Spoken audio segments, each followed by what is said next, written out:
இதை தவிர 3 guest house கட்டியிருக்காங்க கோயிலுக்குள்ள. கெஸ்ட் ஹவுஸ்னா அங்க வந்து டாய்லெட் இருக்கும், தனி வீடு மாதிரி 3 கட்டியிருக்காங்க. அதையும் பார்த்தாங்க. நீதிபதிகள் யார் வந்து தங்குறாங்க கேட்கும்போது நீதிபதிகள் தான் தங்குறாங்கன்னு சொல்றாங்க. இவங்க தப்பிக்கிறதுக்காக. தங்குறதெல்லாம் அரசு அதிகாரிகள், கோயில் அதிகாரிகள். இப்போ அதையும் எல்லாம் குறித்து கொண்டார்கள். அப்புறம் அலுவலகத்தில் வந்து பல பேர் மனுக்கள்லாம் கொடுத்தாங்க. அதில் வந்து இந்த கடைகள் சார்பாகவும் மனுக்கள் கொடுக்கப்பட்டன. நாங்கள் இந்த மாதிரி இவ்வளோ வருஷமாக இருக்கோம், அதெல்லாம் இருக்கோம் அப்படின்னு சொல்லி அவங்களாம் கொடுத்தாங்க. எல்லாத்தையும் குறித்து கொண்டார்கள், வாங்கி கொண்டார்கள்.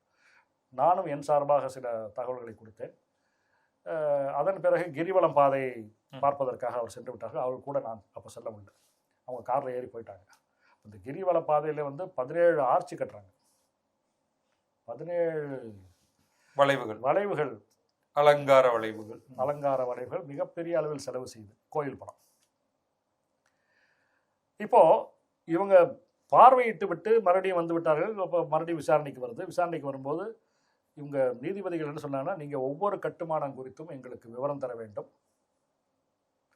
அந்த விவரத்திலே ஜஸ்டிஃபிகேஷன், இது ஏன் கட்டுகிறோம், காரண காரியத்தை சொல்ல வேண்டும் என்று அவர்கள் சொல்லிவிட்டார்கள்.